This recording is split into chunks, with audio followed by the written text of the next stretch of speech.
बिस्मिल्लाहिर्रहमानिर्रहीम। अस्सलाम वालेकुम नाज़रीन, आप देख रहे हैं RNN डिजिटल मीडिया और मैं हूं आपका मेज़बान सलमान मुग़ल। नाज़रीन, इस टाइम मैं मौजूद हूं एक तालीमी इदारे में, जो कोई प्राइवेट नहीं, एक सरकारी तालीमी इदारा है जिसकी अपनी कोई बिल्डिंग नहीं है। सियालकोट में गवर्नमेंट सरदार बेगम हॉस्पिटल की बेसमेंट पे इनको एक जगह दी हुई है कि जी आप यहाँ पे बच्चों को पढ़ाएं। हमारे हुक्मरान ये तो बहुत ज़ोर लगाते हैं कि तालीम तालीम पहले, तालीम पहले। अगर सरकारी स्कूल की जो तालीम है वो ऐसी है, आपको एक छोटी सी बात बताता चलूँ कि यहाँ पे कोई जिसके पास कार है, जिसके पास कोई बड़ी गाड़ी है, वो वाले उनके बच्चे नहीं आते। यहाँ पे सिर्फ एक साइकिल सवार, एक मोटरसाइकिल सवार जो एक मजदूरदार बंदा है, ये उनके बच्चे यहाँ पे पढ़ते हैं। और ये सरकारी स्कूल जो है यहाँ पे सिर्फ सियालकोट से नहीं, सियालकोट से बाहर के बच्चे भी यहाँ पे तालीम हासिल करने आते हैं। जैसा कि आप वीडियो में देख सकते होंगे कि इस स्कूल की हालत कैसी है, इसकी चेयर्स, इसकी बिल्डिंग की हालत। एक गवर्नमेंट सरदार बेगम हॉस्पिटल है सियालकोट में। ये सियालकोट का जो है वो गवर्नमेंट का हॉस्पिटल है, उसकी बेसमेंट दी हुई है इस तालीमी इदारे को। मेरे साथ मौजूद हैं उस स्कूल के टीचर। आइए उनसे जानते हैं इसके पीछे क्या हकायक है, क्या हकीकत है, क्यों इस तरह इन बच्चों के साथ जुल्म किया जा रहा है। अस्सलाम वालेकुम सर। वालेकुम अस्सलाम। अच्छा सर, क्या नाम है? मेरा नाम मोहम्मद तुकीर अकबर है। तुकीर सर, मुझे ये बताइएगा कि आप इस स्कूल में टीचर हैं? जी। अच्छा, क्या हालत है स्कूल की? मैंने देखा है, मुझे पता चला और मैंने अचानक ही जो है वो यहाँ पे आया हूँ और मैंने इस हालत देख के तो मुझे ख़ुद भी दुख हो रहा है।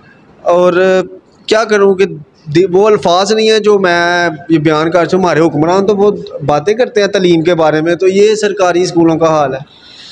जी, मैं आपको बताता चलूँ कि इस हमारे गवर्नमेंट स्कूल के अंदर, गवर्नमेंट पैरामेडिकल स्कूल के अंदर 3 अज़ला के बच्चे पढ़ते हैं, जिसमें डिस्ट्रिक्ट सियालकोट, डिस्ट्रिक्ट ननकाना साहब और डिस्ट्रिक्ट नारोवाल शामिल है। और करीबन 312 के करीब हमारे पास बच्चे हैं जो मुख्तलिफ़ कैटेगरीज़ के पढ़ते हैं। और सेक्रेटरी हेल्थ साहब ने भी विज़िट किया और दीगर जो सरबराहान हैं, जो गवर्नमेंट के ऑफिशियल्स हैं, वो विज़िट करते हैं। और हमारे बार बार कहने पे, लेटर्स लिखने पे ताहाल तक हमें कोई बिल्डिंग प्रोवाइड नहीं की गई।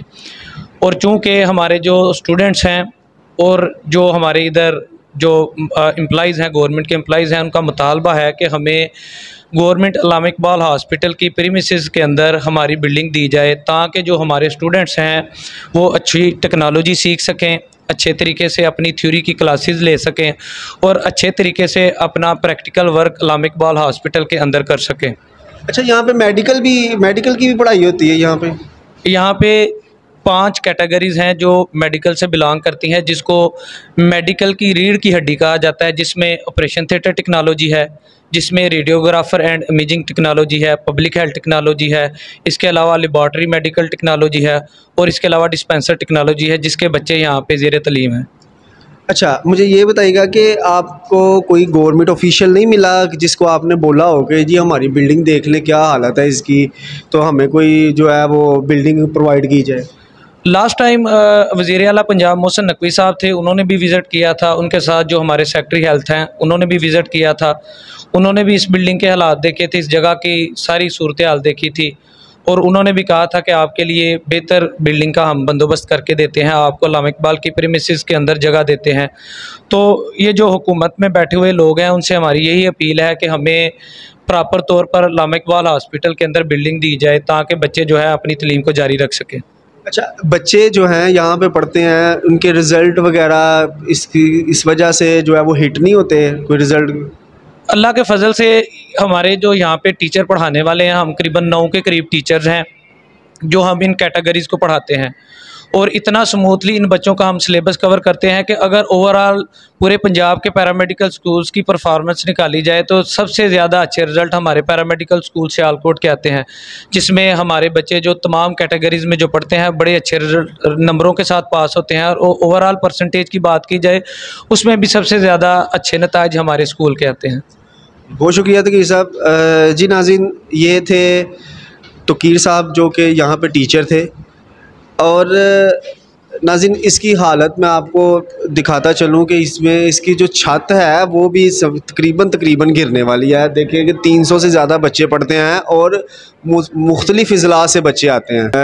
अच्छा तकीर साहब, मुझे ये बताइएगा कि हुकूमत ने आपसे कोई किया हो कि जब हम आपको बिल्डिंग देंगे ज़रा कोई लेटर वगैरह आता है, या आप मुझे बता रहे थे कि ये वो लेटर है जहाँ पे जो हुकूमत ने आपको जो है वो बिल्डिंग प्रोवाइड करने का दिया हुआ है?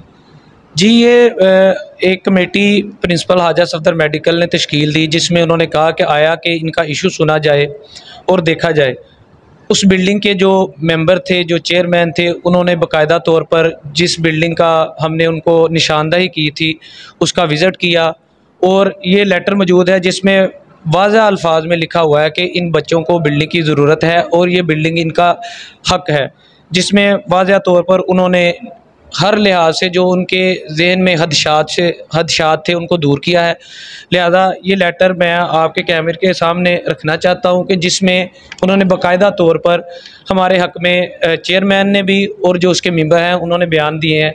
और हमारी जो प्रिंसिपल हाजा सफदर मेडिकल कॉलेज हैं और इसके अलावा जो डीसी सियालकोट हैं और दीगर जो सरबराहान हैं, उनसे अपील है कि इस लेटर की रोशनी के अंदर जो इस लेटर के अंदर बिल्डिंग का हवाला दिया गया है, जिस बिल्डिंग की निशानदही की गई है, उस बिल्डिंग को हमें जल्द अज जल्द प्रोवाइड किया जाए ताकि हमारे बच्चे अच्छे तरीके से अपनी तलीमी सरगर्मियाँ जारी रख सकें। जी नाज़रीन, ये थे तकीर साहब जो कि दुहाइयाँ ही दे रहे थे कि हमारे बच्चों को जो है हमें जो है वो एक अच्छी जो है बिल्डिंग जो है हमें प्रोवाइड की जाए। और लेटर भी लिखा हुआ है और बाकायदा साइन भी हुए हुए हैं डॉक्टर इश्तियाक साहब के, डॉक्टर ज़फ़र इकबाल गुमन साहब के और डॉक्टर मुदस्सर हुसैन साहब के।